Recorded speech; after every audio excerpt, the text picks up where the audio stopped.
In the town of Blakesley, Arkansas, there was a house that everyone knew was haunted. It was an old neglected house on a side street in the oldest part of town. Sometimes the most wonderful smells issued from the house and filled the street with the heavenly odor of fresh-baked bread. Whenever that happened, people would say that the old house must have been a bakery, or, at the very least, the former home of a fabulous baker.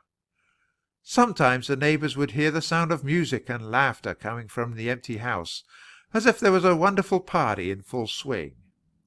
Whenever that happened, the neighbors would look at each other and say, "It sounds like a nice party. I wish I was invited."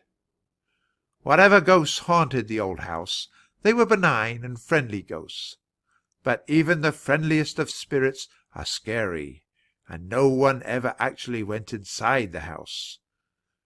With the possible exception of a young boy being dared by his playmates, no one ever even stepped foot on the front porch. One day a man moved into town from a distant city. He saw the empty house and asked the neighbors who owned it. He was told the owner was unknown and that the property could be bought for back taxes. No one told the stranger about the house's curious history. The man went to City Hall and purchased the property. Soon after moving in, however, strange things began to happen. Odd noises in the night, weird lights drifting from room to room, the smells of baking from a cold kitchen, and worst of all, the sound of a party when the new owners were trying to sleep. After a few days, the man's wife declared that she could no longer live in so haunted a place, and moved out, taking the children with her. Before long, the man gave up as well. He was forced to find another place to live, but he was angry at the neighbors for not warning him about the house's reputation. He was angry at the town board for not telling him that the house was occupied by ghosts. In fact, he was angry at everyone in town for treating him so badly. So he went to the mayor to complain and see if he could get his money back. The mayor refused, saying he never misrepresented the house as anything it is not. Just because a house is haunted, he said, doesn't mean you can't live there. The trick is making friends with the ghosts, learning to get along with them. So the man went to the pastor of the local church and told him his problem.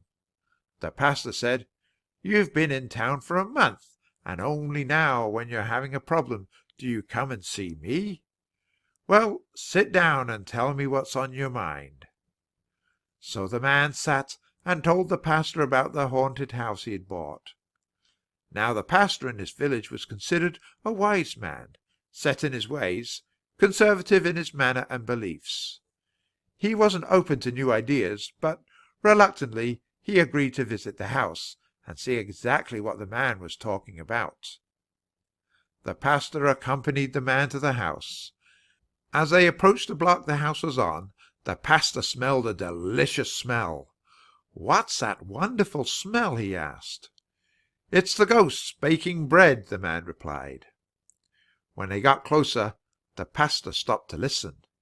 He turned to the man and inquired, "I hear music. Is someone having a party?" "It's the ghosts having a party," replied the man. They went inside and looked around the empty house. The pastor sat at a table, while the man looked for something to serve his guest. He found an old bottle of whiskey and poured a glass for the pastor and one for himself. They toasted each other's health and drank. "So you moved from Little Rock to Blakesley," said the pastor. "My parents live in Little Rock. I know the town well." The man, it turned out, knew some of the pastor's relatives. They talked and joked about those things they had in common, and felt a friendship growing. They were having such a pleasant time that before they knew it, 3 hours had passed. They were gone so long, the man's wife began to get nervous. "He went to the pastor's house hours ago," she said to herself. "Maybe the ghosts got him." So she picked herself up and went to the pastor's house and introduced herself to the pastor's wife. Together they pooled their misgivings about ghosts and their worries about their husbands, and went to the haunted house together. They peeked in the windows and saw the two men sitting at a table, drinking, laughing, and having a good time. The wives joined their husbands and found that they had much to talk about. The laughing and talking attracted the neighbors, who stopped by and introduced themselves.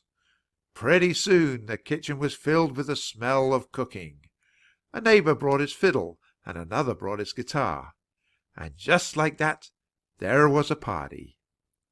The old house was filled with real smells and real laughter. It was alive again, and that, of course, was what it wanted all along. From that day to this, the old house came alive again, and its ghosts were laid to rest, never to be seen or heard of again. The end.